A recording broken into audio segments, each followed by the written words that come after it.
One. And we are live on another edition of the K&K Sports Show, Wednesday. I believe it's May 25th, 2022. We got an extra box here tonight, boys. Some people might not recognize him, but that is him. That is our guy, Mr. Carson Shear. Welcome to Wednesday, and I love the new look. I love the new look. Yeah. Thanks for having me on, guys. Yeah, I freed up some time in my schedule, so I'll be on Wednesday shows with you guys. So always love talking sports. But yeah, my friends and I had a little friendly wager, and the loser had to shave his head, and I ended up losing the bet. So now it's a matter of time before my hair grows back entirely. But I'm glad to be back on with you guys. Awesome. Mr. Siciliano, how are you, my friend? Very good. Hope everybody's doing well. Mr. Rosen? Doing well. Doing well. Thank you, guys. And Mr. Kirkpatrick, how are you? Well, as always, you? I'm doing well. Just welcome back, Carson. Gonna have a little fun-filled show, but we're gonna change things up a little bit this evening.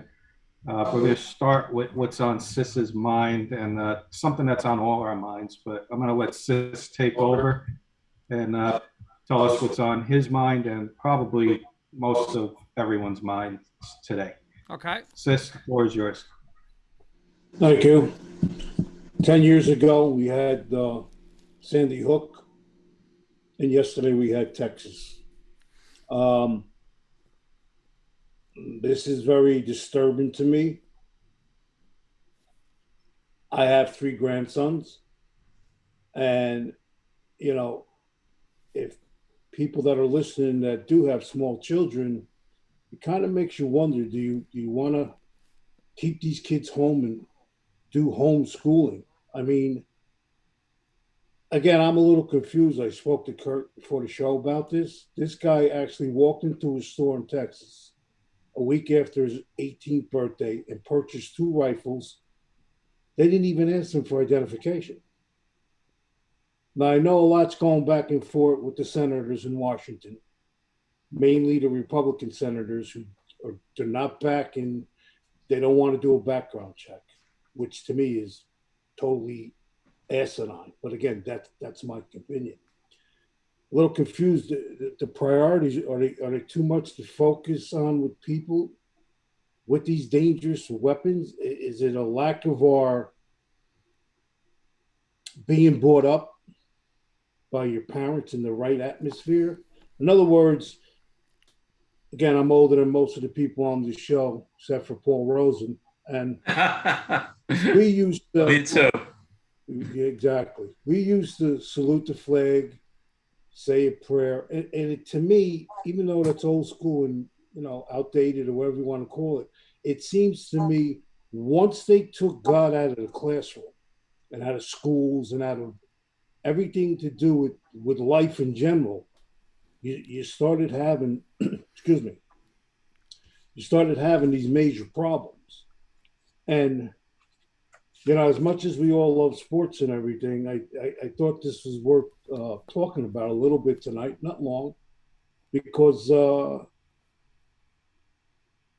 again, I believe the way you were raised by your mom and your dad and you sat down to dinner, and these kids nowadays, there's no home structure.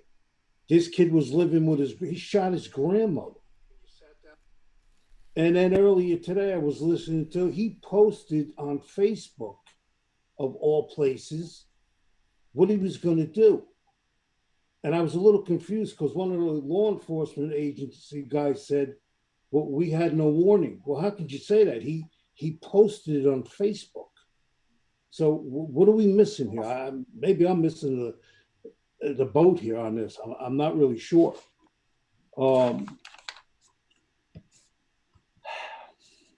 Again, we all love sports and all this other stuff, but imagine being one of these parents tonight. Your 10-year-old little boy or little girl is no longer with you. I mean, that's a horrible, horrible, horrible feeling, I'm sure.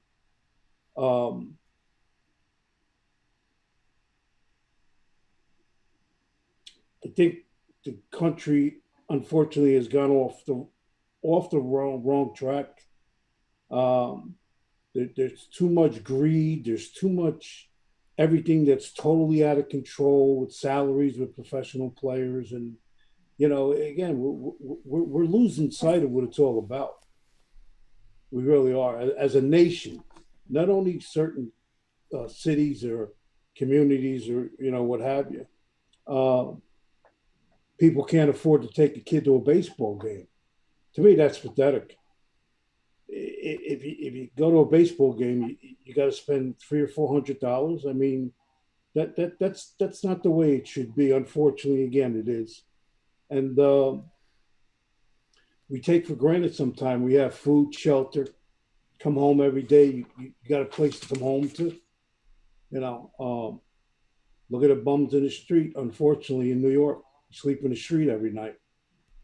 They did it through the COVID. They survived it. So there's different things that, again, and I'm not going to ramble on all night about it. You pretty much got the point and my feelings on this. We need stronger leaders in this country. And unfortunately, I don't care if you're a Democrat or a Republican, rather. Right now, we do not have strong leaders in this country. And I'm not going to debate that with anybody, anytime, anywhere. I'm not going to do that. This is, again, my opinion. But you could just see by the gas prices and, again, everyday operations are totally out of control. And I just hope God blesses all of us. And this type of incident never, ever, never happens again. Thank you. Thanks, sis. Paul, I know you mentioned to me earlier if we want to mention this, so I'm going to let you say a couple words, and then we'll have a moment of silence, and then we'll talk some sports. Yeah, I reached out to Kenny. I'm so glad, first of all, sis, your words were very eloquent, and I appreciated them personally. I've known teachers throughout most of my life. I was related to teachers. Something like this can't continue to happen. Aside from the children, the helpless children, the teacher put herself in front of students to protect her students. It should never have to come to something like that in this country. And as Sis said, something has to be done in order to have somebody, a parent, drop their child off at school, knowing that that child's going to be returned to them later that day. It's inconceivable to me that a child should be protected going to school. And as Sis said, whether it's Republican, Democrat, whatever, something has to be done by the federal government in order to ensure that every school has some type of qualified resource security to protect these students. Listen, was I all in favor of trying to give money to Ukraine and help and support their plight? Absolutely. My wife comes from that part of Europe and totally understands what a socialist environment is like. But here in America, how can we not provide the appropriate protection for every single student in every single school in the United States? It's inconceivable to me. And I think, as Sis said, somebody in Washington has to get together and make a determination where we go from here. This can't continue time after time after time. I got a list from somebody on Facebook today. There had to be not just Sandy Hook, not just Texas yesterday. There had to be probably 100 schools on this list of students that in some form or another were probably shot, killed, some type of serious infliction of damage. So I reached out to Kenny this afternoon to say maybe we need to take a step back. As Sis said, it's only sports, and I hate to say everything is in perspective, but I think we as parents, people who have raised children, work with children, we all have, I think this is our time to, at least in a little bit of and show some caring and compassion toward the parents, toward the children, the families of these victims, innocent victims. Thanks, Kenny. Thanks, Absolutely. Great Kenny, job. question from comment from Mary Lenny. Sis says, Mary Lenny, I agree with what Sis said. We can't get numb to this and accept it's our new way of living. So wrong and so sad. It's not a partisan issue. Okay, why don't we do this? Why don't we have a moment of silence and thoughts and prayers go out to those families and, audience too, moment of silence, and then we'll try and lighten the show up a little bit with some sports talk, Okay. like we always do.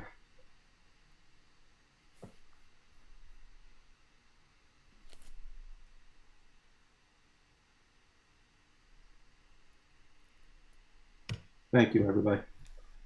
Thank you, Kenny. Thank you, guys. All right, Kurt, why don't we start the ball? Let's start the show with some quick hitters. Let's Okay. Try and lighten the show up a little bit. With some All right, of the here's quick what I hitters, got and then for you. I got talk a two little each. NBA after that. All right, I got two each. I'm going to go around the board with one for everybody, and then I'm going to go. I have an individual one for every person. So I'll start with Carson. Tonight, Game 5, 2-2 series. Who wins? Celtics Heat. I think it depends a lot on the health of the Heat players. If Hero and some of the role players on the Heat, if Jimmy Butler is questionable, I know he was having a knee issue. I think the Celtics, if the Heat aren't at full strength, Celtics win. Kenny? I'm going to agree with Carson on this. I'm going to take it back. I'm going to disagree with Carson. I'm going to go with the Heat. It's been back and forth, back and forth, back and forth. I'm going to continue that trend. Heat are going to get game 5. Good friend Keith Brugman saying Celtics go green. You know what? I'm going to go Celtics. I think they're the better team. Sis, Celtics or Heat tonight? Yeah, I'm going to stay on the bandwagon. I was thinking about it all day. I think Boston is the better team, so I'm going to ride Boston. And Mr. Rosen? Well, I think Boston may be the better team. I think back home tonight, the Heat's going to win. I'm going to agree with Kenny. All right, I'm going back to Carson. Now, again, I'm going to ask just Carson this one, and I'm going to go around to everybody. Carson, in your ideal world, the Detroit Pistons will draft who in what is it, in a month? Who in an ideal world, who do your Pistons draft? Oh, man.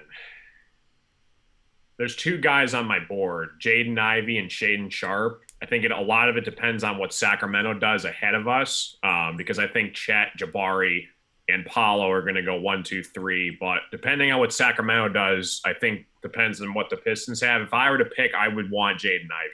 Okay, so if they were both on the board, you would take Ivy. Yeah, I would take Ivy. Yep. Okay, Mr. Kirkpatrick, my next question. You're a horseman. Should a Kentucky Derby winner have to run in the Preakness? No. Okay. I'm going to say no. That'd be my quick hitter answer. I mean, I can give you the long version another day, but it's going to be no. Okay. They don't have to. Mr. Rosen, can your New York Mets win the World Series with Mr. Diaz as the closer? You would ask me that after last night. Yes. He's been pretty good. He has been pretty good. He has been pretty good. I didn't stay up and watch the game last night, but just unfortunately heard the highlights this morning. I'm going to say cautiously, optimistically, yes. Mm-hmm. and Mr. Sis, my one for you tonight. Besides, like, you can't take an SEC team, so you can't say Alabama. Auburn, LSU. But if you could take any team in the country right now and sign up and say, Alabama the next 2 years, this year and next year, is going to do a home and home and play this team this year and next year, what team would you want Alabama to play that they don't play on their schedule? Not an SEC team? Not an SEC team. And again, it could be, they could be a good team, they could be a bad team, it could be for any reason. But if you could add one independent team that you're going to play this year and next year, who would you want it to be?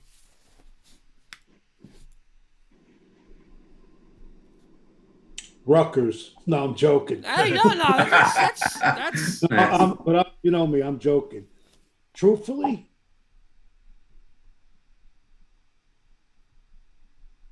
I'd like to see them play USC, to be honest with you. okay. Yep. Matchup. All right, that's it, Mr. Kirkpatrick. I just did two each for tonight. That was good. That was good, Kurt. I like the change of style there. And I'm gonna move Right, on. real question. This is from Mr. Mataloni, sis. You guys are the best. I'm watching the show with my father, Larry. Looks like you're going to have a new viewer. Shout out to Harry, Larry. There you go, Mr. Sis. Mr. Mataloni. Nice to see you there, Anthony. Thanks for watching. We appreciate it. Kurt, I'm going to do something similar with NBA. I'm going to, just to move the show along, I got a couple NBA questions for you guys. And the first one, I'll go with Kurt and Sis, and then I'll ask Paul and Carson the second question. Okay.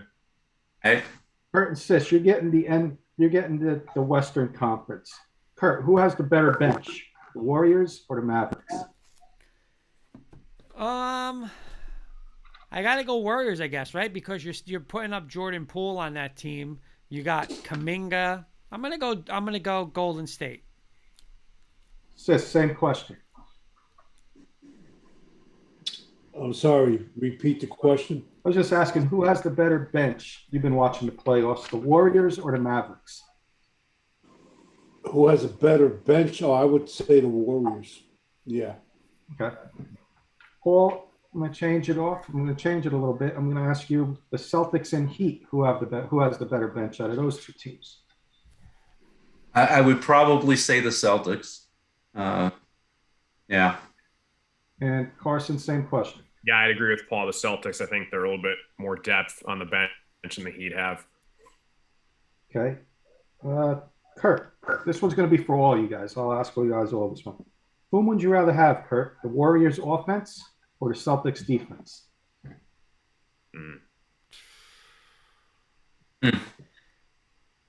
You know what? I'm a defensive guy, but I'm still gonna take Golden State's offense. Sis, same question. I'm going to go with Kurt. Yeah, Golden State, the more I watch them play, man, I hate to say it, but I don't think anybody's beating them. I think they're going all the way. And Paul, same one for you. Yeah, I think the Splash Brothers are back, so make it a sweep. Keith is going Celtics defense, Kenny. I like the Celtics defense. We saw what they did to the Heat last game, right? I mean, Carson, round it Yeah, off. same. Sweep the board, Warriors offense. Okay, I'll go right back to Carson on this one. Best coach left in the playoffs, Carson. Ime Udoka, Jason Kidd, Steve Kerr, Eric Spoelstra. I'm going to go with Eric Spoelstra. I love Steve Kerr a lot, but I feel like he gets a really fair pass when he has Steph and Clay on his team. I feel like Spoelstra has just been so consistent for so long. I go with Eric Spoelstra for the Heat. Paul, same question. Yeah, Carson literally took the words right out of my mouth. I agree 100%. Kurt. You guys are gonna laugh at me on this one. And I don't know. I don't know if this really answers your question, but I really like the Celtic coach, man. I like that. The one thing I like about him is like he's kind of old school, you know. And I think Sis would like him, where Tatum and Brown would do. I mean, he ripped them right in the, he ripped them, he pulled them. I like him. He went zone against. He shut down the Nets, and I don't know. I mean, I think he got a little outcoached in game 3, but game 4, back to a good game plan. I'm going to take Udoka and go the Boston coach. Okay, and Sis, who are you going with? I agree with Kurt Udoka. He's old school. He's disciplined. His players love him. They play hard for him. He's a good X and O guy. So yeah. Mm-hmm. Keith is saying I like me some Spoelstra. Spoelstra's the choice, I would say. I want to see Udoka do it against the Heat. You know, I'm 1-2 of Spoelstra Udoka, in my opinion. Like 1 and 1A. Prediction time. I'll start with Sis. Warriors, Mavericks. Sis, is it over tonight, or did the Mavericks extend the series? Well, tomorrow, Kenny. Tomorrow night. I'm sorry. Tomorrow night, right? It's capital O, capital V, capital E, capital R. Well, Fat lady singing tomorrow night. Carson. 3-0. I think the record's 142-0 with teams being up 3-0. I'm going to say I think game 5, if the Mavs get game 5, I could see them doing it. But if the Warriors don't win tomorrow, I think the Mavs pull off the impossible. I think they do it. The Warriors got to win tomorrow. Yeah. That's bold. You're hearing it first here on K&K Sports Show. Carson's calling it. Kurt. Yeah. You know what? I don't think Carson's crazy for that comment, because I think, again, they got game 4. Now, everybody and their mother is going to say Golden State's going to roll in game 5, right? I think I would pick Golden State to blow them out tomorrow night too. But just like Carson said, that game now goes to a game 6. Dallas wins at home, all the pressure in the world. No one's ever lost a 3-0, and you got Luka Doncic on that side. Listen, I agree with Carson. I think it's going to be very interesting if they lose tomorrow. I just don't think they will. Gotcha. How about the other side of the a little harder? I got the easy one out of the way. I'll start with Paul. The Heat Celtics. Paul, what's your prediction? Yeah, I mean, I said last week I thought the Heat would go to the finals against the Warriors. So I'm going to continue with that prediction. And I think it'll go 7, and the Heat will win in 7. Let's go to Carson. Same thing with Paul. I think the Heat overall, I think they're going to get it together if they come back healthy. Celtics look good right now, but if they get their bench together and they get healthy for tonight and then maybe game 6, I think they could take care of the Celtics. I'm going to go Heat win in 7 too. Keith saying Heat in 7, sadly. Keith's going against the Celtics. And Sis, how about you? What do you like? I think Carson nailed it. They need to get a little bit healthier starting tonight. But I think Miami wins that series. Gotcha. Kurt, did you pick one? I forgot. I got so many people on the panel. I picked Celtics tonight. I'm going to go Celtics in 6. I don't know. Like, listen, I like Carson saying, it really it depends on who's healthy. Like they're saying, every night. I mean, Miami has one guy out. Celtics guys aren't always there, but I'm gonna go. I'm gonna take the Celtics. By the way, our good friend Matt Staffiero is joining us, saying hello. Matt, hope you're doing well out there with your new addition to your family. Yes, congratulations again, Mr. Staffiero. New baby boy, for those who don't know. Congratulations to the Staffiero And Kenny, family. I forgot to mention, it's a birthday today, Mr. Bobby Blackjack's birthday today. So happy birthday, Bobby. Happy birthday, Bobby. Happy birthday, Bobby. Okay, so that's going to wrap my questions up. Does anybody else have an NBA question? Kurt, you have anything? I want a quick question I was going to put this in my quick hitters, but I'll go real quick. If you could have the ball in one person's hands, but here's my question. If it's, I want to say the ball in your hands, but you also have to take the final shot. You are down 1 point, but you're not going to be able to come off a screen or, like someone's not going to dish it to you. Like that ball is going in your hands, probably between 4 and 6 seconds left. Who do you want taking the final shot? Curry, Klay Thompson, Tatum, Jimmy Butler, Luka Doncic, and I'll throw a Jaylen Brown in there. Kenny. Curry would be the obvious choice, but I might go Luka. I might go Luka Doncic on that one. Paul. I'm going to go, I know, as Kenny said, Curry would be the obvious choice. I'm going to go Klay Thompson. Keith Brugman just said Clay. Mr. Virilli is checking in tonight. What's going on, Mr. Virilli? What's up? Mr. Carson, what's going on? Yeah, same Who's the thing. guy? I think Curry's the obvious choice for everybody. I think if you were to drop a play, I'm liking Paul's idea too. I think Thompson's kind of the unexpected guy because they're all going to double team Curry. I feel like Thompson's arguably the second greatest shooter of all time, so I would go Klay Thompson. And Mr. Sis, who do you want? Michael Jordan. There you go. There's none of those in this league, my friend. But in all honesty, I'll tell you what, this might shock all of you. Give me Jimmy Butler, man. I like that kid. Okay. Yeah. I like Jimmy Butler. Well, Kurt, I think that's going to wrap it up for basketball. I think we're going to shift gears over to baseball, and I'll let you introduce our Seton Hall grad as he enters the room. I'll let you do the formal introduction. Okay. And we'll talk some baseball with him.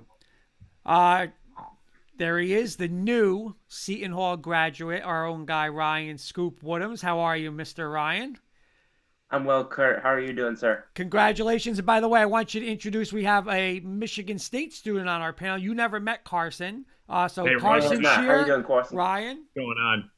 So Pleasure to again, meet you. congratulations. And real quick, how was it yesterday? And how does it feel to be now in the real world? Oh man, it took a little while to hit me, honestly, after the ceremony ended. Although some things don't change, and I'll tell this story because my family thought it was hilarious. I neglected to realize that when you throw your cap at graduation, you're actually supposed to go pick it up. So I never went to pick up my cap. Your cap I always give my family something to remind me of for the next 20 years. But no, it was a wonderful ceremony. The speaker, General Secretary Gutierrez, was wonderful. And just the last 24 hours of college, my Monday night for my last night, I went, I had to go to Owen Carroll, our baseball fields, take it in one last time. So it was wonderful. That's awesome. Congratulations. Again. Congratulations, Ryan. Thank you. Ryan, All congratulations. to you, buddy. So Ryan, we're going to do something with you today. We're just going to have a round table with you. We've all got some questions for you with your expert, your opinion on some baseball questions that we all came up with. Okay. Sis and I are Yankee fans, and we live together. So I know he had a nice little Yankee question. I'll let him start with his Yankee question because we watch the games at home, the ones we can watch, and they're struggling a little bit. Even though we're in first place, they're struggling a little bit. So I think he has a good question for you to start things off. Fire away. Again, Ryan, congratulations. Thank you. Saw your picture in front of the big pirate thing at Seton Hall. It's beautiful. Okay, my question to you, my friend, is do you think the Yankees have a realistic chance at making a trade for the following four players? Wilson Contreras from the Cubs, Salvatore Perez from the Royals, Luis Castillo from the Reds, or Juan Soto from the Nationals? What do you think? I'm going to give you 3 no's and 1 maybe. I don't see Contreras as a fit for the team, partially because I think that the catching situation they have right now. I mean, we saw Trevino last night. Ben Rortvedt hasn't even got an opportunity to show what he can do. I still think that they, when he comes off the IL, I still think they want to get a look at him. Salvador Perez, again, I think that he's not what I think. If you're looking for a legitimate upgrade, I just don't think he's what you'd be looking for at this stage of his career. Now, going over to Luis Castillo, he's the one player that I look at and I say, that could be an interesting fit. I know that they've talked about Cincinnati multiple times, talked about him with Cincinnati multiple times before. So the groundwork could potentially have already been laid for that type of deal. He, I think, would be the most realistic one of the names that you mentioned. Juan Soto. Toto, yep. I mean, as long as you're the Yankees, he's always going to be like they're always going to be rumored or connected to names like that. And contrary to what I have to correct myself for what I said last time I was on the show, I said I didn't think they needed a center field upgrade, and then Aaron Hicks went to great lengths to prove me wrong. So I would entertain a center field upgrade. And of course, if Juan Soto does become available, you have to make a call if you're the Yankees. He's someone that pretty much nobody I feel like would be untouchable for. I feel like they would consider moving Volpe in that discussion. I feel like they definitely would consider Hassan Dominguez. But I don't see that is super realistic. But is it something that I think that they will pursue at the deadline if they get even an inkling that he may be moved? Absolutely, and I think that they should. I think that'd be malpractice on Catherine's part not to. Thank you, sir. Awesome. Let's go to Paul. I know if you have a question for Okay. Ryan. So Ryan, baseball is about at the 1/4 mark of the schedule. And at this point, which team do you think that has not gotten off to such a great start, do you think over the next couple of months can come on and improve themselves and maybe be realistically considered a possible contender after the next, say, quarter of the season? I got you. So I look across. Well, first I'll give you one in each league. I'll give you one in the American League, one in the National League. Fair enough. I still look in the American League, and there's too much talent on that Chicago White Sox team to not be better than 500 where they are right now. They've got the lineup when at full stamina with Anderson and Jimenez and just up and down the lineup. They've got guys who would be number 1 or number 2 players on many complete rosters in this league. And I still really like their pitching staff. I still think Joito and a couple of the other players that they have, again, when they're healthy, are guys who can make up a significantly threatening rotation going into the playoffs. So I still am not sold on the fact that Chicago is going to be as mediocre as they've been to start the season. Switching over to the National League, pardon me. That's a little bit of a harder one to say, because if I look at the National League right now, pretty much everybody is where I would have expected them to be. I did say this a couple weeks ago, and I'm going to say it again. I still think Atlanta's a little bit better than where they've been performing, which is slightly under 500. I think that when you have Acuna doing his thing, when you have even losing Freddie Freeman, which obviously is a significant loss, I still think Atlanta has enough good young pieces there that I would have expected them. I don't think that they're going to contend with the Mets. I don't think that they're even going to finish in a wild card position necessarily. But being a little bit better than 20 and 23 is what I would have expected out of their roster right now. Okay, great. Right. Carson, you want to throw a question out at Ryan? Yeah, sure. Yeah, again, congrats on graduating, Ryan. Thanks for joining us. Thank you, Carson. Looking at the odds right now in the majors, you got, of course, like the Dodgers, the Yankees, Astros, and Mets. Those are kind of the 4 front runners to win the World Series. Is there a team that could possibly be a little bit of a sleeper that is getting overlooked at, but could possibly make a big run at the title? In terms of going at the title, I mean, yeah. I think I said this a couple weeks ago. If I didn't, I meant to. Well, I'll do what I did last time, and I'll throw you 2 teams, but they're both in the American League. Mm-hmm. So I have counted out at my own peril the Tampa Bay Rays way too many times, and I will not make that mistake again this year. The Rays are like, if you ever watch the show Chopped, you'll go in and they'll have a basket, and it's like we've got fish heads, we've got old pork, we've got all these random ingredients that nobody wants to eat. Make something good out of it. That's basically what the Rays can do. So I would not count them out of it at all, at least as a wild card team who could potentially steal around in the playoffs, depending on who they're playing. And the other one is what I said this one I know I said a couple weeks ago. I still am on Anaheim. I think that Anaheim has finally a roster that has a little more pitching to go along with their offense. I think any lineup that is manned by Trout, who is having once again a Trout season now that he's not banged up, and Shohei Ohtani and a couple of the other players that they have. I liked a couple of the bullpen additions they made this offseason. I like Rafael Iglesias. I like I even liked a couple of the guys that they added for depth, including guys they got from the Yankees like Tyler Wade. I think that they've been making some really shrewd moves. They don't necessarily have to go and get the big name or the big arm. I think if they just rock with what they have and then make incremental, marginal acquisitions at the deadline, I think that's easily a top 4 or 5 roster in the American League if everything's going right. Gotcha.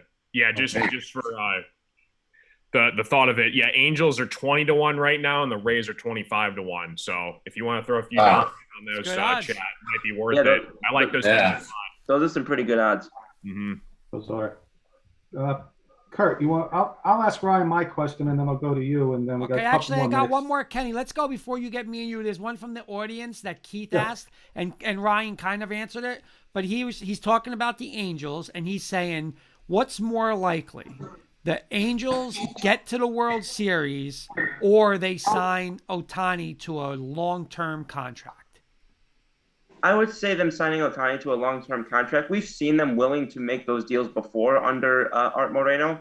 I would not be surprised at all if they signed Ohtani to an extension. Now, the question, of course, is will Ohtani agree to that extension or will he go to the open market? But I do think that this is also another thing, is he had a rare opportunity coming in that a lot of young players don't have when they first come into the league. He got to choose where he wanted to go. So he knew like what criteria mattered to him. And of course, things could have changed over the last few years, but he knew I don't want to be on the East Coast. He knew I didn't want to be, on a team like the Yankees or the Dodgers that attracts, a ton of extra attention. So he got to pick and choose what he wanted to do. And I think that helps because it's not just like, you play where you play and then you get free agency in 6 years. He had that opportunity already. So I think that potentially could help the Angels' chances of retaining him as well. Kurt, I'll ask mine first, and then I'll go to you. Mine's a simple one. It's about the Milwaukee Brewers. We all know each year they seem to not make moves at the deadline. They usually stand pat, and they're usually a contender. So my question to you this year, Ryan, do the Brewers have enough offense to be considered serious contenders, and not only in the National League, but to win the World Series? Their record right now is 27-16, and they got, in my opinion, a top three, if not top 2, 1-2-3 punch at the top there, Burns, Woodruff, and Peralta. Yeah, so the Brewers, and again, judging offense in this period of time, of all period of times, is very challenging because, for 5 days, the ball is not doing anything. And then, suddenly, we're getting 500-foot homers again. So that's a bit of a challenging thing to grade. The one concern that I have about the Brewers offense is that with aside from Christian Yelich, who's finally looking more like the Christian Yelich of old, or at least a little closer to it than he has been, is the fact that a lot of the players that are really performing for them offensively are just not players that we are accustomed to seeing that kind of production from. Willie Adames has been performing very well despite his low batting average. He's been slugging the what out of the ball. Hunter Renfroe has been one of their best offensive players, getting on base but also slugging aggressively. He's got 9 home runs. Rowdy Tellez has now 9 home runs.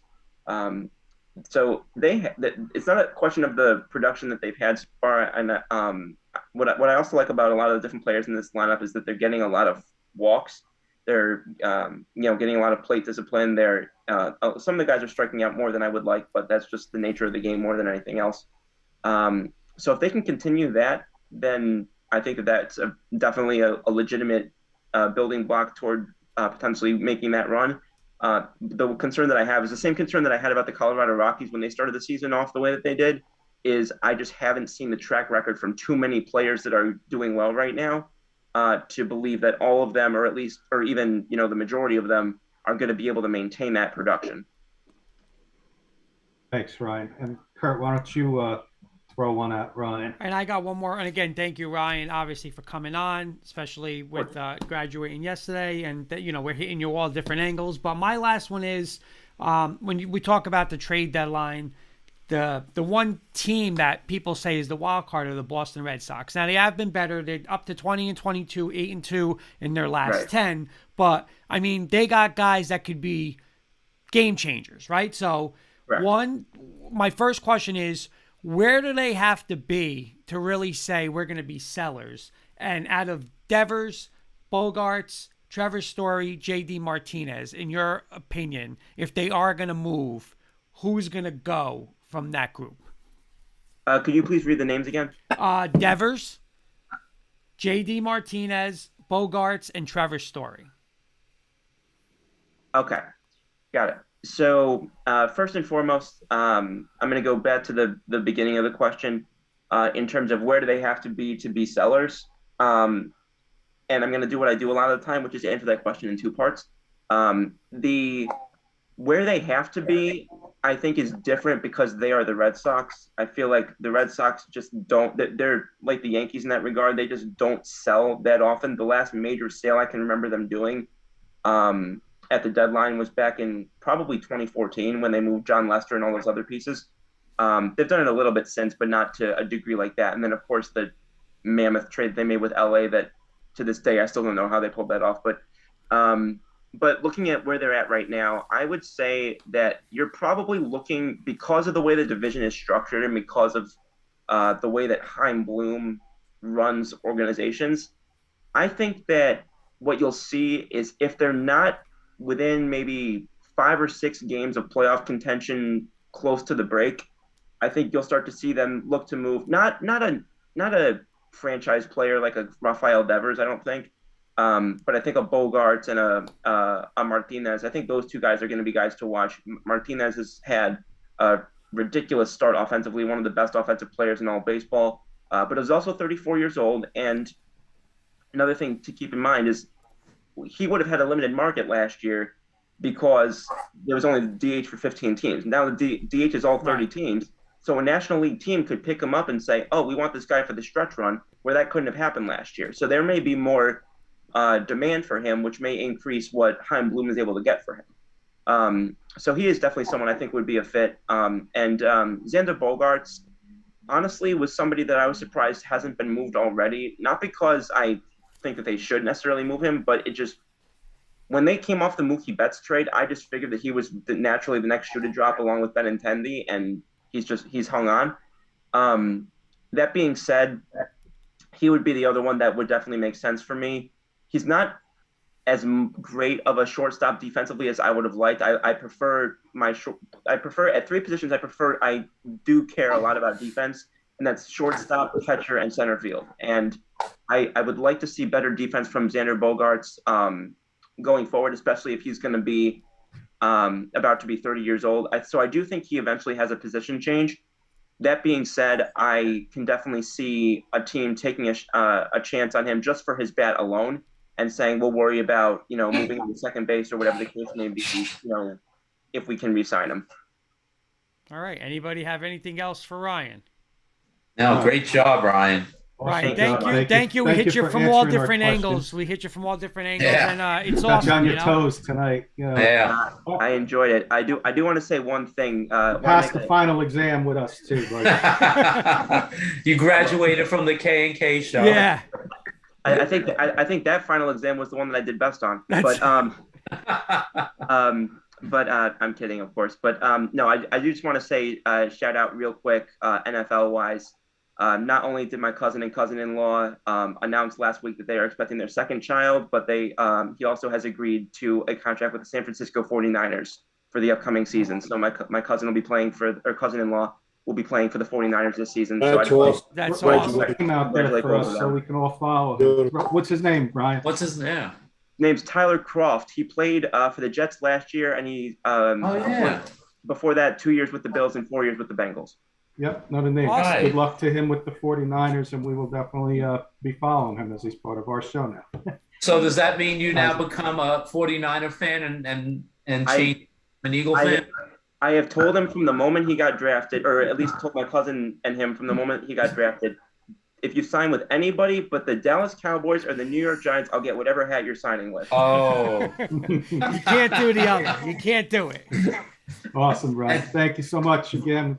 You guys have a wonderful Congratulations evening. from Great all to of see us. you guys. Congratulations, Ryan. And we'll Thank you so talk much. to you Take soon, care, y'all. bud. thank you, Ryan. Congratulations. Good night, kid. Yeah. All right, guys. That was Ryan Woodhams, and he answered all the baseball questions on the money. And again, congratulations to him. We threw everything at him tonight. And now, so like we that's say, what welcome it's to the real world, right? Welcome to the real world. Yeah.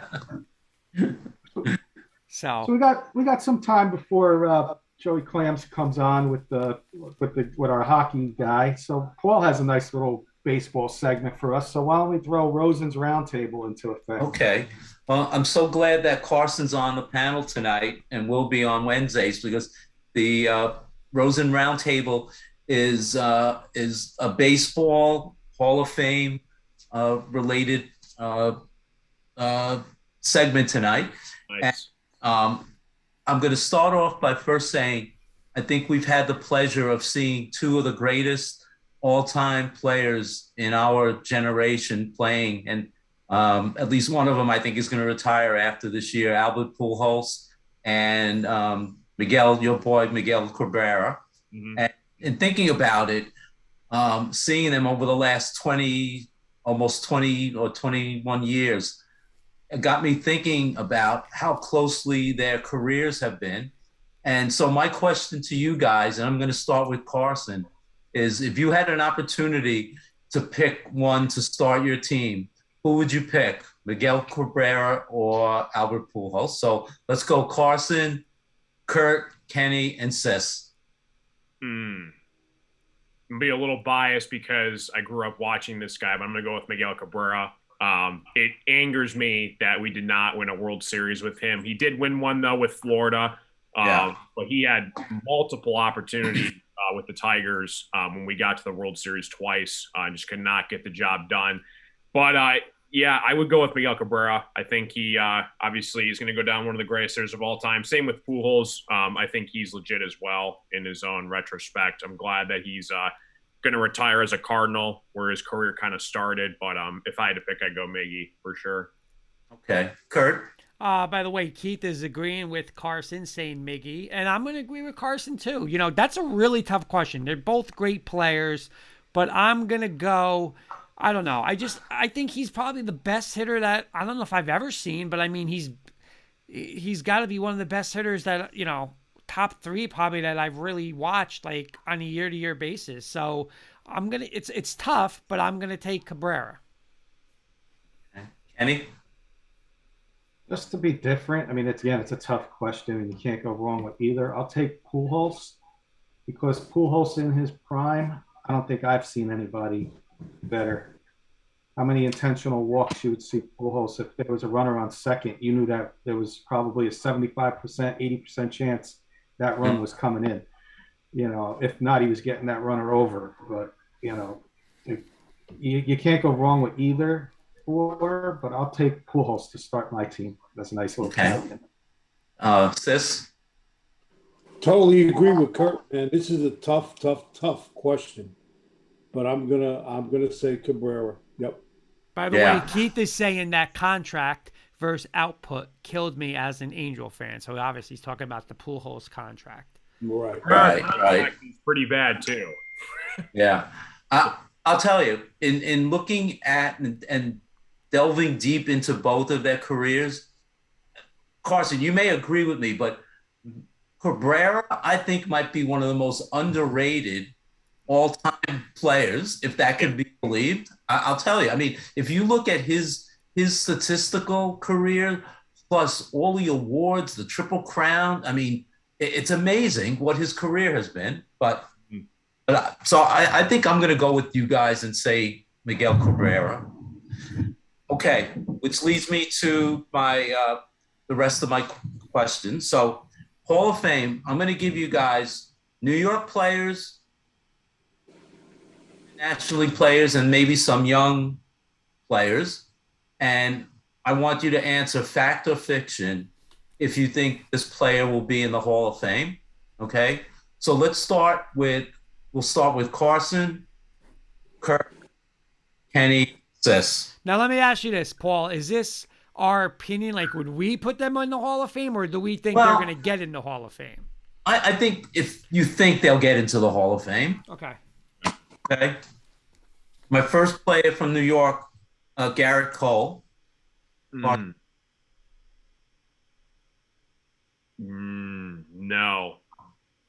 Okay. Kurt? No. Kenny? I'll say no because he's going to get caught cheating again somewhere down the line. And I'm a Yankee fan. I'm just being realistic. Right. Sis? I'm gonna be different here. I'm gonna say yeah. Okay. Aaron Judge, Carson. Yes. Kurt?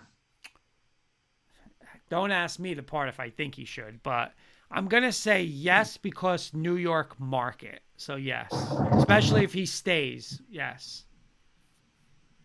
Kenny? Say yes, Kurt. Kurt nailed it. If he stays, because we all know the Yankees that stay for their careers, Jeter, your other Yankees in the past history that have been there. If he stays with the Yankees, yes. Okay. Sis?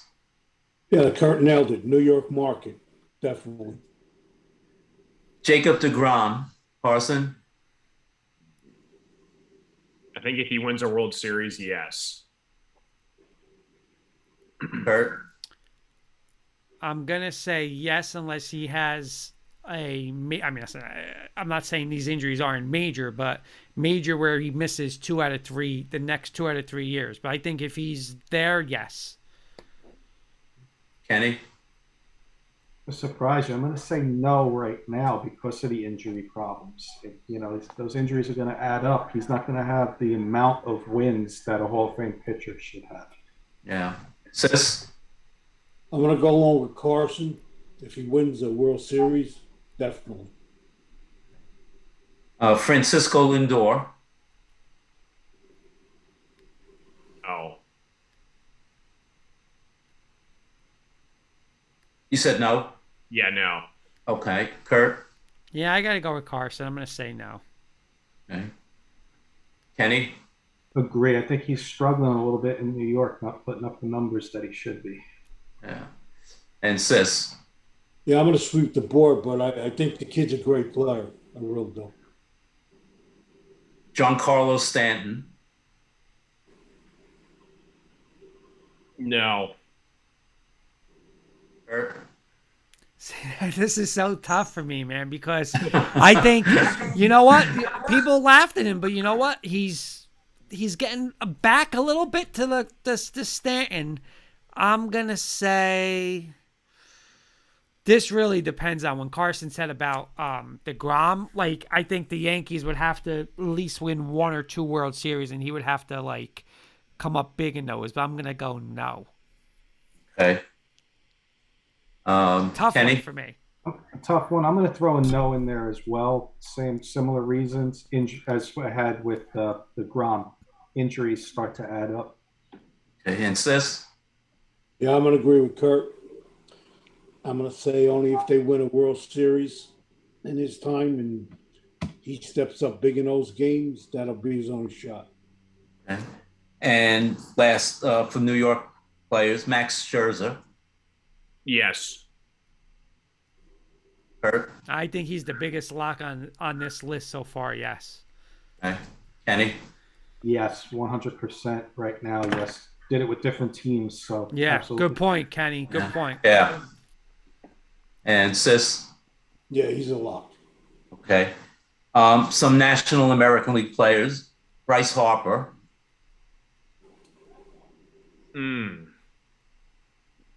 Real quick, Coach Breslin saying, "What's up, guys? Carson back on the show." Hey, Coach, how you doing? Hey, Coach. Again, I think if he gets a ring with the Phillies, yes. For now, no. Yeah, I'm with Carson too. I mean, he's got little stats here and there, and he's, people like him. He's got that charisma, but I mean, think about it.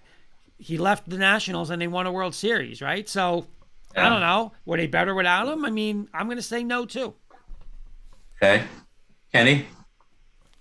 I'll say yes, and I'll say yes because of the market thing. Phillies don't have too many guys in the last few years in the Hall of Fame, so I think they're due for somebody in the Hall of Fame, and they'll put Harper in. Hey, sis. Excuse me. I'll go with Carson. I think he nailed it. I'll say no. Okay. This might be an obvious, but Mike Trout. Yeah. Yeah. Kurt. Yeah. Kenny. 95% yes. Okay. And sis. It's a lock. All right. Justin Verlander. No. Oh, yeah. Yeah, he did. Yeah. I God. watched him a long time growing up. Yeah, for sure. 100%. Kurt. Yeah. Another lock, in my opinion. Absolutely. Kenny. Another lock. I feel for Carson, man. Scherzer and Verlander with I know. Cabrera. With Cabrera. I mean, how did they not win? You have all I these know. guys. I'm telling you. Look at the guys you let go. But yeah, That Verlander's another lock. That 2012 World Series starting pitching rotation is now World Series champions with other teams. That's Yeah. crazy. Unbelievable. Crazy. Sis. Carson, did they legalize hooch in Detroit yet? I hope so. I'm teasing you. Yeah, he's I a have lock. two. I have two more. Go ahead. Yadier Molina. Yes. Kurt. I'm gonna go yes, just because of the position he plays, and it just he was one of the better defensive catchers, but he also does have some pretty nice offensive stats, hits for average. So I'm going to go with Carson. Yeah. Okay. Kenny. Kurt's on point tonight. He's there in it. I'm going to say yes and echo Kurt's words. And sis. Yeah, Kurt brought it up. The defense and the offense with this guy, he'd be hard to leave out. Okay. And here's an interesting last one I have for National American League players. Robinson Cano. Yes. Interesting. I'm going to say no. I mean, listen, he has the numbers, right? Second baseman, another position. They haven't really seen much power like that. But I don't know, man. These suspensions. I mean, what did he got? What did he get? A year? Did he get a year? Yeah. He got a year, right? He's on a downswing. You know what? I just think he's going to have too much baggage, and at the end of the year, like a lot going down. Unless he turns it around, I'm going to go no. Kenny? I'm going to agree with Kurt with the no, because if you put him in, then that's going to open up a whole can of worms that all these other guys should be in. Right. From the I agree. steroid era, and even before that, Pete Rose. And we can have a whole 2-hour show talking about right. And those guys didn't get like ridiculous suspensions like he got too. Right. So you're going to open up a can of worms if you let Cano in. And I'm going to say wasn't this the 10th year that Bonds and Clemens, I think, were eligible? Didn't they? Something like that. 10 or I think it was 10 years. So, sis, what do you think? No mas. No mas. Okay. 5 quick young players. Vlad Guerrero Jr.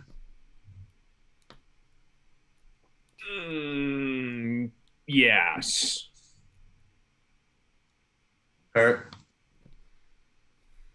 It's hard, man. I'm going to say yeah. Kenny.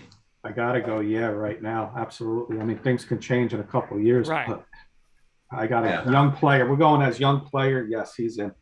Okay. Sis? You're throwing some hard ones tonight, pal. I'm going to say yes. I'm only asking the experts. Juan Soto. Then you're asking the wrong guy. Yeah, Juan Soto's in. Yeah, I think he's pretty much a lock in my opinion. Yeah. And again, unless a bad injury or anything, but I'm going to say right now, yeah. Kenny? Agree, because he will go to a big market in his next contract. So I will say yes. Yeah. And sis? Yeah, he's a lock. I agree. Two more. Wander Franco from the Rays. No. I echo Carson. No. Kenny?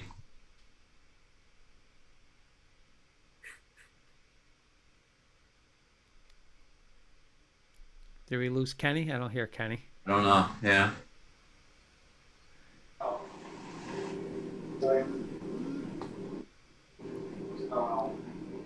Did we lose Kenny? I think so. Okay, sis. I'm going to say no.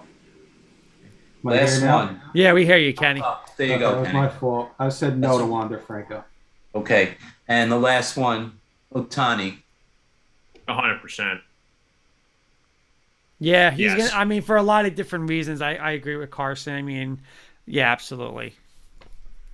Kenny? Yeah, I can name 5 reasons off the top of my head why he's in. So yes, I won't name them, but there's at least 5 reasons. Yes. Okay, and sis? Yes. Mm-hmm. All right. Thanks, guys. Great job, Paul. That was fun. Thank you. Fun. Thank you, Paul. Kurt, Andujar just knocked in Judge. Yankees 1-0. All right, there you go, Mr. Sis. About time. I think we're going to shift over to hockey. I'm not sure if this is our hockey guy or Joey Clams in the waiting room, so we're going to find out, and I'll let you Okay. introduce. Carson's meeting a lot of new people tonight on the panel. It is our hockey guy. I'll let you do the introduction. All right, Rudy, can you hear us? Hello, gang. What is Hey, going Rudy. on? Thank you, Rudy. Carson. I want you to introduce you to Rudy. Rudy Carson is a Michigan State student. He wasn't with us last time, but we want talking a little hockey here, Carson. And listen, Rudy was on the money, giving us everything. And I just want to Let's say, go Rangers, baby. I got my chain on, baby. Let's I go. heard I have my question for Rudy. Joey Clam said to Here me we go. today, Rudy's pumped to come on, but he's not going to be able to talk. He's got no voice from last night. So my first thing is, what was that atmosphere like last night at the Garden? I was there for when Stephon won Game 7. I was there when they lost. But Game 7 against Pittsburgh, coming back, down, 3-1 coming back. The atmosphere, I was sitting I'm in 415, the Blues, and it was out of control. People were going ballistic. And if you didn't stand up, people were yelling at you to stand up, but everybody, of course, was up. And the atmosphere was out of control. It was just pandemonium. And I was there, baby. Couple Kurt, we know comments coming in. We had it going. Couple Kurt, I mean, I'm comments, not- Kenny, real quick. Couple comments coming in from All right. Elvin. From Elvin saying, "Rudy, let's go Rangers." Scott Taylor saying, "Rudy be in the house." Andrew All right. Andrew Quinn son-in-law. saying, "Rudy." Scott Taylor, "Let's go Rangers." Andrew's back to "Let's go." He So was this guy's with a me. celebrity here. Rudy. That's it. Hey, a little money gets you far. You know what I mean? Elvin saying Rangers in 6, closing it out at home. Well, there's my first question. 2-part question. Do the Rangers get Game 5, and do the Rangers have to win Game 5 to win this series, in your opinion? Not necessarily, but I think this is a game they can really win. I think they're on a roll. They're forechecking. They're getting deep in the zone. I think Ranta now is starting to get a little rattled. Don't forget, Ranta wasn't the starting goalie. What the Rangers are doing differently than Game 1 and 2, they're, like you said, they're taking a page out of the Pittsburgh Penguins. They're coming up the ice. They're cross-passing. They're crisscrossing. They're looping. They're not going straight north and south. So they're changing up their game plan, which is really, really interesting because Gallant usually likes to stay with the same game plan. But they're doing a lot of mid-ice passing, and they're taking it more up the gut instead of trying to get it up the boards. And they're getting the puck in deeper. And I think they're getting more quality shots on Ranta, who I think is now really being tested. And Carolina is finally getting outcoached. That's what I have to say, the last 2 games. And you got to understand that Game 1 against the Rangers, I mean, they won both periods. They played solid. And then they sat on that lead, which was stupid. Because when you play prevent, it prevents you from winning. And that's what they did. But that's inexperience. So that's what I'm seeing right now. And what I tell you, what Domi did after the game was stupid because he just riled up, the Ranger bench. He really got the third, fourth line. They want to come out and they want to hit people, and that's what they're doing. And it's going to be interesting. But I like the Rangers in 6-2. But if they win tomorrow, they're winning at home. Let's put it like that. A couple comments, Rudy, how true this is. Scott's saying Rudy was chanting at the wedding. And then Andrew's saying Rudy was shirtless with a huge Ranger necklace on at the wedding. Yes, I was. I also ended up in the fountain at the end of the wedding. Yes, that's true. Okay, yeah. Kenny, anything else? Well, you guys, let's ask questions, around the board. I have a some questions at you. We'll go to Paul. Okay. Rudy, Boy. How are you doing, Rudy? How you doing, buddy?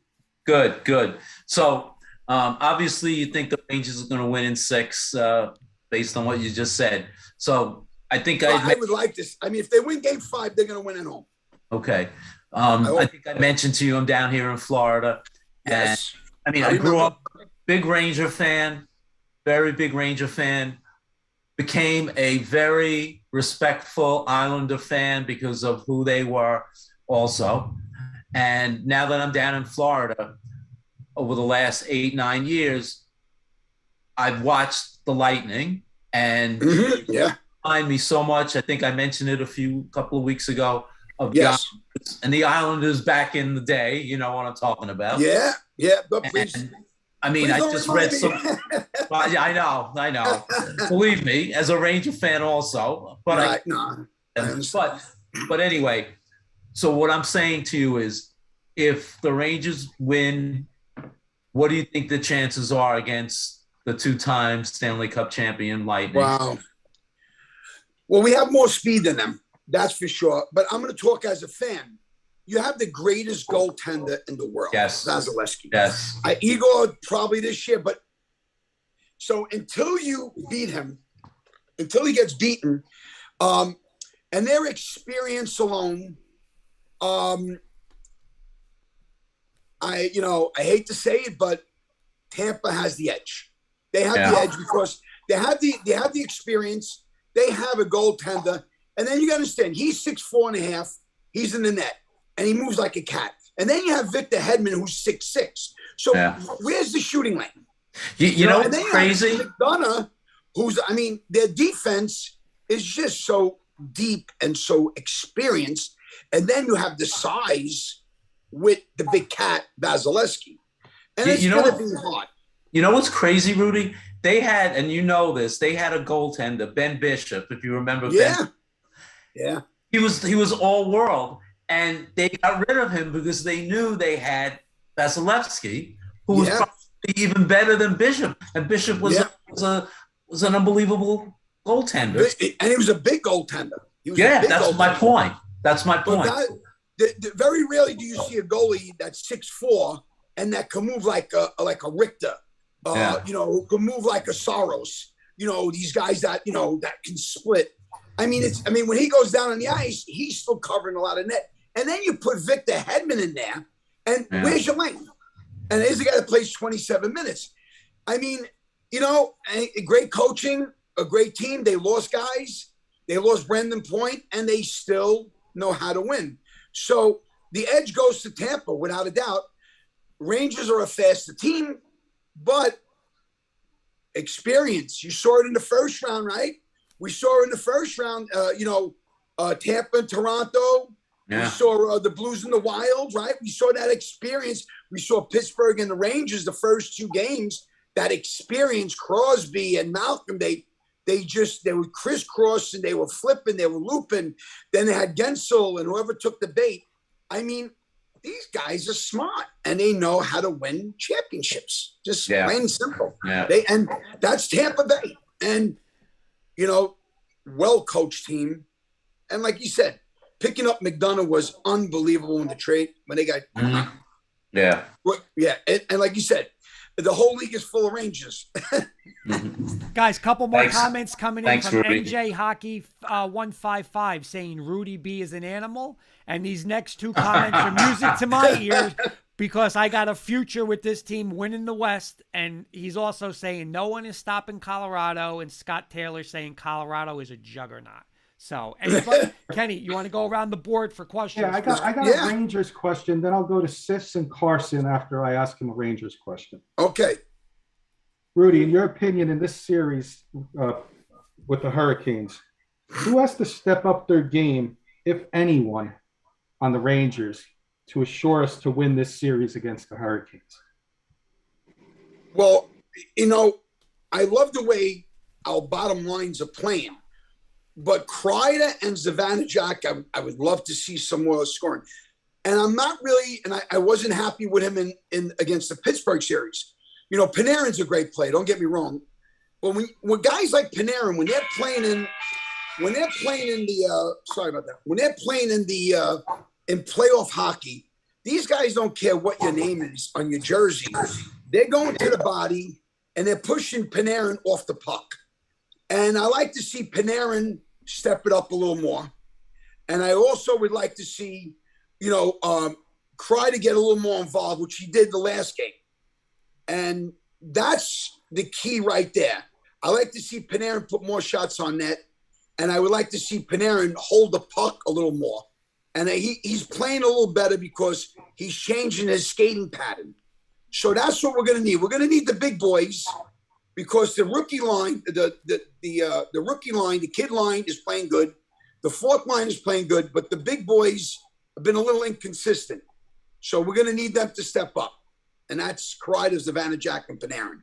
And Strome has to pick up his game, but we'll see what happens with that. He's been very quiet. So those are the guys, those four guys. Thanks, Rudy. Let's go Rangers. I mean, I'm fired Let's go up. Rangers, baby. I'm not, either the four sports hockey's a little below the other three, but Kurt will agree with me, man. Just watching that Garden as a Knicks fan, watching that Garden, it's insane. I get chills. I get chills. And we were talking about all these series, talking about Rangers, Colorado. The first round, I watched that LA Edmonton series. The first round was phenomenal. Phenomenal series. The skating was incredible. And now you've seen the Battle of Alberta. And, the cameraman can't even keep up with these guys. McDavid is from another planet. I mean, he's here. The NHL's here. And now he's even here. What could you say? And Leon Draisaitl's the only guy that can keep up with him. And, of course, he plays on the same team. Couple more comments. Kenny, Scott Taylor saying Matt has to shoot more. Then he's saying amen. Elvin saying we need to win faceoffs too. Our faceoffs are hard. Well, there comes again, Strome, Kreider, Zivanejad. They're not winning faceoffs. And that's what killed us the first two games. They're playing quality hockey. Kreider gets too stuck on his defensive assignments, and he gets caught up in that Kreider. Zivanejad is the same way, but he gets the puck in a little deeper. But Panarin is very weak off the puck. I mean, I love Panarin. Don't get me wrong. This guy's a great player, but this is playoff hockey, and they're knocking him off the puck. He's very weak on the puck. What I mean by that is he's not holding the puck on his stick. He's not getting those pads. They're breaking up a lot of his stick passes. And we need Panarin to play better. And he did, because they have him. Instead of taking the puck up the boards, they got Panarin taking the puck across the ice now on the other end, looking for the other winger or the center. But that could be turnovers. Turnovers can happen by doing that, but got to be careful. So Panarin doing that and Zivanejad and Kreider winning some more faceoffs and Strome, then, I mean, we're looking really good. But, yeah, we're getting our ass kicked in the circle. Yes, we are. Let's go to Sis. I know he's got an NHL question for you, Rudy. Sure. And then we'll let Carson ask his question. Yeah. What's up, big guy? How you doing tonight? Hey, buddy. How you doing? How's everything? Love the chain. Love the chain. Are the Lightning or the Avalanche more dangerous and tougher teams to beat in a 7-game series? Well, I would have to say Tampa's tougher because Tampa has a better back end. They got a better defense. They got more experience. They got the greatest goalie in the world. The thing wrong with Colorado is their back end.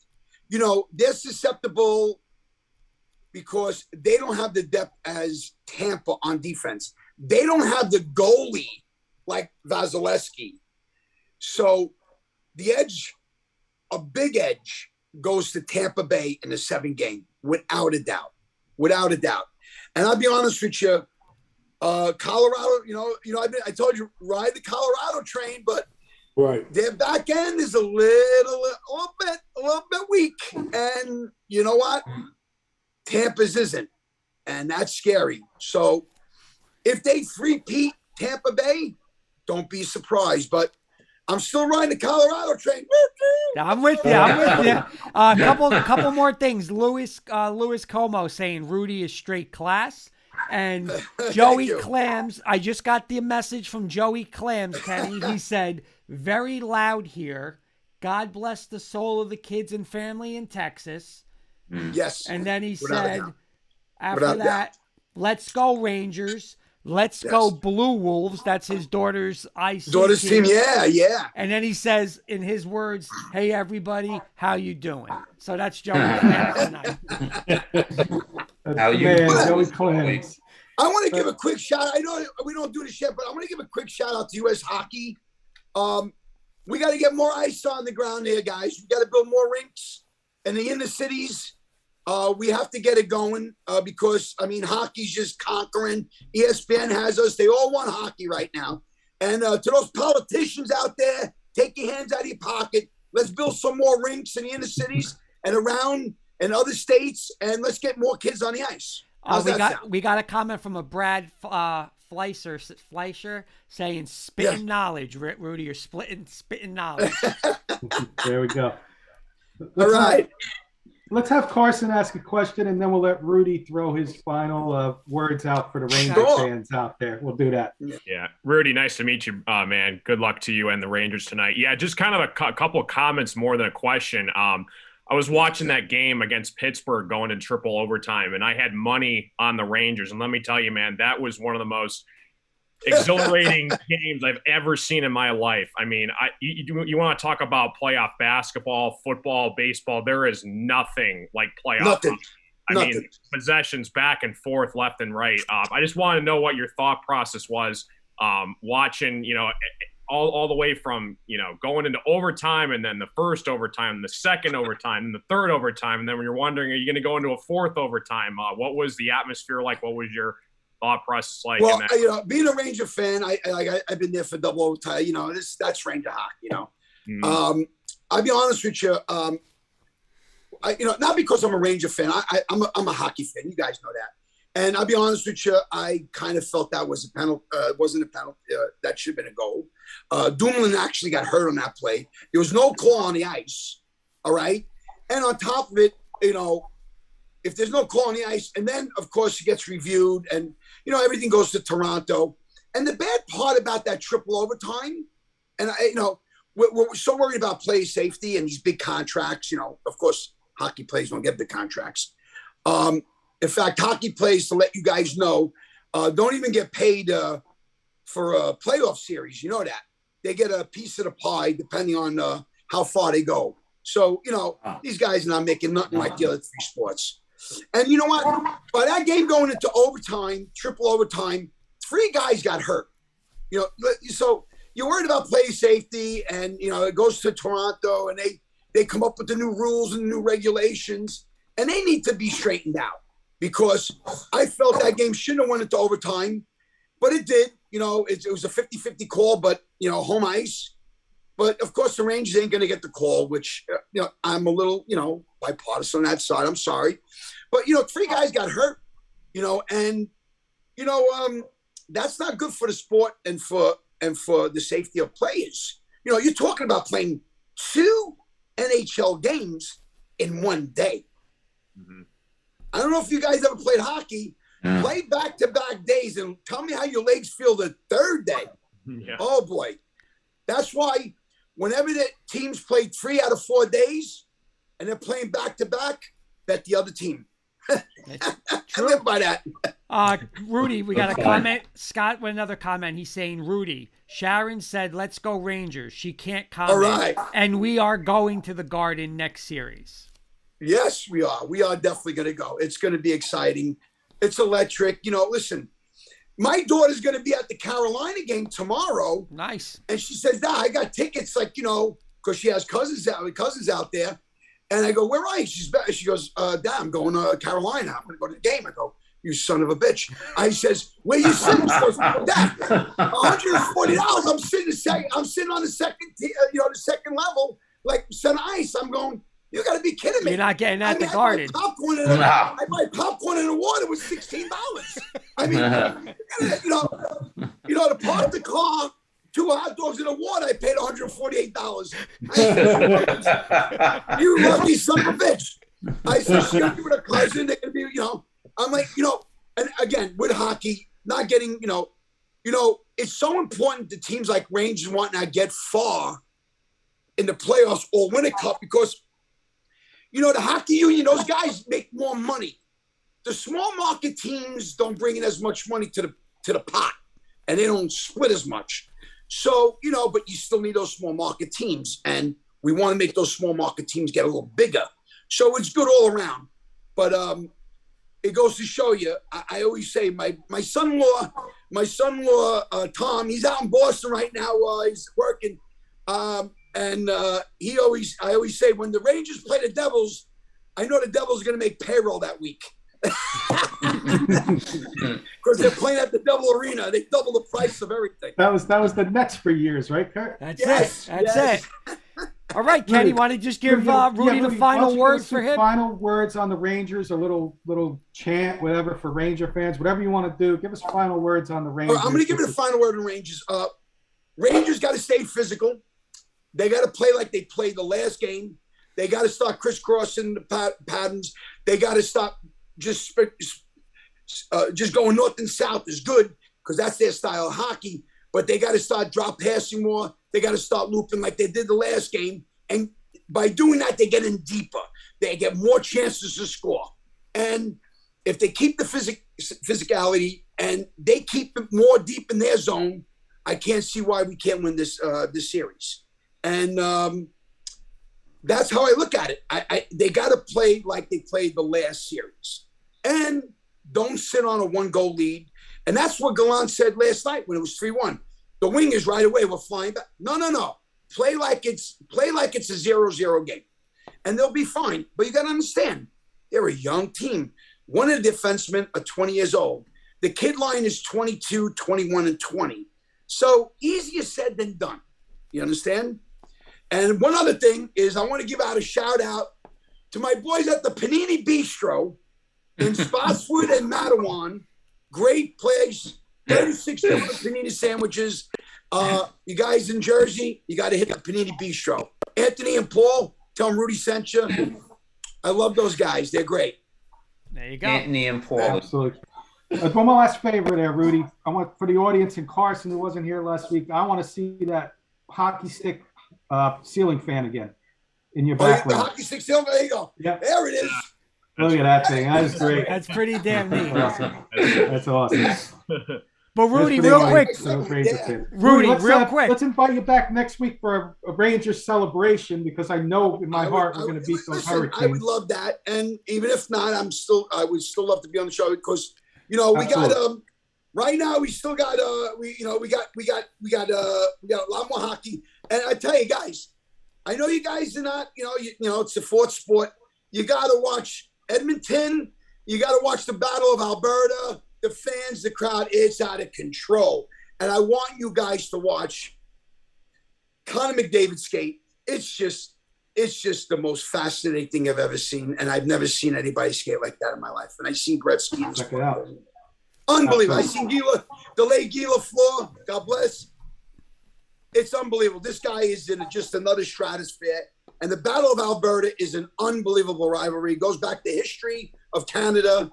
And it's a fun series, and all. But let's go Rangers. You know that. I got I got the Flavor Flav chain. Rudy, thank you so much, Rudy. Next week we can't wait to have you. You got it. All right, guys. Good luck and God bless everyone. You too. Nice job, Rudy. Thank you, All right, Rudy. guys. Love you. God bless. Love you too. Thank you. Bye-bye. All right, Kenny. He was fired up, man. Clam said he would be fired up tonight. Yeah. So. All right, that was a lot of fun. A lot of fun. So, Kurt, we got a few minutes left. We're at 9 o'clock, but we went on a couple minutes late. It's time for Bronco Mania. Okay. Carson, we do this each week with our friend that passed away. It was his birthday last week. We do a little Bronco segment with Kurt. Okay. This week's Bronco segment, went off of Sports Illustrated, Kurt, Okay. and got their top 10 Broncos of all time. I want to see how good you are and see how many of your top 10 is in the official Sports Illustrated's top 10. These are Okay. all-time players. And guys, to play along, I want you to think in your head or on a piece of paper, how many of the 10 Kurt will get right. Okay. And we all know number one is going to be, it's going to be a gimme, Kurt. Who's number one? Hopefully it's John Elway, or I'm screwed with my I'm not going to list. tell you until the end. You're going to tell me why. You're going to tell me who they are and then give us like a little 10 to 20 second reason why you got them ranked there. Okay, I mean, listen, he's Mr. Denver, you know, got us the first Super Bowl, back to back. In my opinion, he's the best quarterback of all time. I've never seen a quarterback as good as him, running, throwing, strong arm, and I don't know, he's the man. That was a gimme. That was the gimme. So that's out of the way. That's number one. So now 2 through 10 in the order that Sports Illustrated has them ranked. This is hard. I mean, I'm trying to think of how they would do it. So I'm gonna put Terrell Davis number 2. Okay, and who would you have number 2?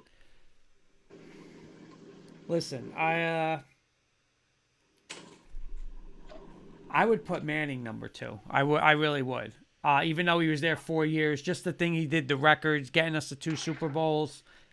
He was the best player in football for those 4 years. But I'm going to go Terrell Davis is what I think they have. Okay. Then 3, I would say Manning. 4, I think Manning's that high, being he didn't play his whole career with the Broncos? I do. I mean, listen, he was an MVP, won a Super Bowl, broke every kind of record, right? I mean, how and could if you guys want to throw a question at Kurt why he's got him up there, please jump in, on his rankings. Just, jump in and ask him. Number 4, Kenny, I had Shannon Sharp, one of the best tight ends of all time, Hall of Famer. Number 5, I'm going to go out on a limb on this one, and I'm probably wrong because, again, he's still active and he's not with the Broncos anymore, but Von Miller, because best defensive player in Bronco history. I mean, he almost single-handedly won a Super Bowl for them in Super Bowl 50. I went him number 5. Number 6, I went Steve Atwater. Again, another Hall of Famer, one of the hardest-hitting safeties of all time. Then I went number 7. I went old school. I went Floyd Little, another Hall of Famer, great running back for the Broncos, and I believe it was like the 60s, right? 60s, 70s. Yeah. Number 8, I went Champ Bailey, Hall of Fame defensive back, cornerback, probably the top defensive back of his era. Number 9, I went Mecklenburg. 10, Rod Smith, has all the all-time receiving yards for the Broncos. And number 11, I went Gary Zimmerman, all-pro. We got him from the Vikings, helped win one Super Bowl. He wasn't there for the second one, but one of the best left tackles. So I don't know how I did, but those are my top. I put 11 people on that list. You did 11. All right, so how did the 11, sis? How many did Kurt get right, in your opinion? Out of these 11, how many did he get right? I'm not going exact order, but how many? No, I'm going to say he got 8 out of 11. 8 out of 11 for sis. Carson, how many do you think he got right? Kurt knows his Bronco stuff. I'm going to say he nailed all of them. 11 and 11 for Carson. Yeah. And Paul? I'm going to say at least 10. All right, Kurt, I'm going to read them off to you, and we'll see how you did. All right. John Elway, obviously, number 1. Yeah. This is according to Sports Illustrated. They have Terrell Davis, number 2. You called it. You said this is what they were going to do. Peyton Manning, number 3. Right on the board there. Champ Bailey, number 4. Okay. Wow. I was surprised Shannon Sharp was down number 5. I thought they would have had Sharp up with either number 3 or number 4. But Sharp is on there at number 5. Steve Atwater, number 6. Floyd Little, number 7. Wow, I did pretty damn good on this list, Kenny. Gary Zimmerman, number 8. Okay. Wow. Carl Mecklenburg, number 9. Rod Smith, number 10. Von Miller, 11. You know. Oh my God, I got it, Carson. Yeah, baby. Let's go, Carson. Great job, Kurt. Never doubt the Kurt, man. I'm a little, I mean, I guess with the Von Miller, but I mean, Von Miller's going to go down as the best defensive player, I think, in Bronco history. So I think maybe because he's still active. Yeah. I think he'll He was move up. lower on that Eventually, list. he'll move up on that list. I only said 8 out of 10 because I thought he wanted it in order. My bad. Wow, I'm Good job, shocked. Are you Kurt. surprised, I'm Wow. shocked Grant? in myself. That's a lot. I'm going to tell you, Yeah. I did the Sports Illustrated list, and I went on another list, and there's a guy, number 4, that didn't make the Sports Illustrated's list that I'm shocked. Randy Gradishar didn't make the Sports Illustrated list. That one surprised me a little bit. But you know what, And Kenny, that you're list, talking. If you that really list think, doesn't have Peyton Manning on there, so I don't know what they were doing on that list. But but Kenny, Peyton real Manning quick, ain't on that list, so I was like, I ain't doing this list. I'm going to do Sports Illustrated list, which is more accurate in my opinion. but if you really think about it, right? Elway, Manning, Hall of Famer. Terrell Davis, Hall of Famer. Little's a Hall of Famer. Rod Smith, okay, but he's the leading receiver of all time, right? Sharp, Hall of Famer. Zimmerman, Hall of Atwater. Famer. Yep. Miller, Bailey, Gary Atwater. Zimmerman, a lineman. You know, it's hard to really, like you're saying, he's probably the next one, but my guess was Mecklenburg a little over Gradishaw. So Which shows you how good Elway was. There was nobody else really on that offense that made this list or anywhere near the list. right. Yeah. Well, until Shows you how good he Elway was was. older. Right, I'm saying in the 80s. No, so, like, when nobody. he was younger. Nobody. Zimmerman, the lineman, that was it. Yep. Well, that was my little Bronco Mania for you tonight, Kurt, to end the show. Throw a little something different out there after each week. So I hope you enjoyed that short little segment there. And I think it's come to that time, man. Went by fast tonight, boys. Yeah. Yeah. And you know what? I want to Carson give back with us again. That's Kenny, great. Keith gave us a really good shout out. Our good friend Keith, he was telling somebody else, watch this show. They talk all sports. And you know what? We really did. We talked everything tonight. We actually And talked a little of everything tonight. I know I said it. Let's invite Keith on to do a Bronco Mania with us. I'm Kurt. down. Let's set up something good, though. Like we can have a nice little discussion, and he can come on live with us, and we can do a nice little discussion. We'll work on something really good, Keith, and we'll get you on for something really good. Okay. Takes time for final thoughts, right? Yes, sir. You go around the horn, Kenny. To be honest, Mr. Carson first. He's another one of our special guests tonight. He's not a guest, but he's back. He's so back on consider a him Wednesday. guest. On a Wednesday, it's like, what's he? You know what? This is the only thing I'm going to be honest. Like, well, actually, I can't really say that this week because usually if I sit there, I'm like, all right, Carson's here. It's a Thursday. One more day of school. But then I just realized, oh my God, it's only a Wednesday. But I'm off on Friday, so I feel like it's a Thursday. We got one more day of school. Yeah. One more day of school. Yeah, Let's give you the opening final thoughts, Carson. Yeah, again, happy to be back on the shows with you guys. Enjoy the weekend. And, yeah, we got college football officially 100 days away. Woo! So looking forward to that. And before you know it, NFL is going to be around the corner. And, yeah, enjoy the NHL and NBA playoffs. If you don't mind, can you plug your show, your streams, because we have some YouTube listeners some new people listening tonight. So if you please. Yeah, if you guys like casino content, you can find me on my live streams occasionally throughout the week on Twitch. Just search up Ticket Time and you'll find me over there. And if you want to just get to the highlight videos, YouTube Ticket Time, you'll find me over there as well. Thanks, Carson. Let's shift gears. Let's go to Paul. Thanks, Kenny. Wonderful show, guys. Carson, always a pleasure. Rudy, amazing. You know more about hockey than I think anybody I've ever met in my life. Great addition. Thanks, guys, and again, let's prayers for those families in Texas. Thanks, Kenny. Real quick comment from Coach Breslin. Football season, can't wait. And just a little breaking news here. Sis, like I talked yesterday, one of kids that we coached, Nicky Gattuso was a Yep. Ramapo player, Ramapo coach for a while. He became head coach at That's it. Northern Valley Demarest. And Kenny, I'm not sure if you know this, but Coach Breslin will be going with him. So his last comment is, "Let's go Whoa, that's Norsemen." awesome.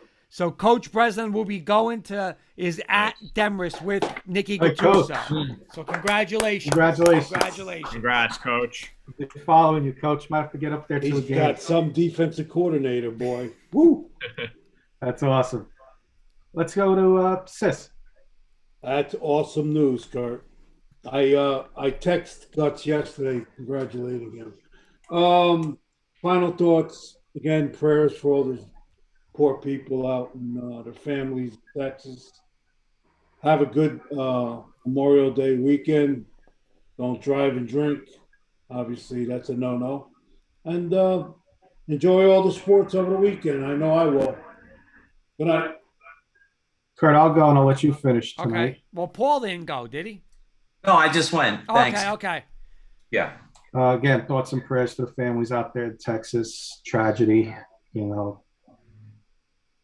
nothing else really to say, but it's a tragedy. Great time tonight, guys. When we have tragedies like this, it's nice to have people like before you to lighten up spirits, and our guests tonight, Ryan and Rudy as well, lighten up our spirits, make you forget about those tragedies for a couple hours. And that's what everybody did tonight. So thank you all. Thank you, everybody in the audience. Thanks to our guests.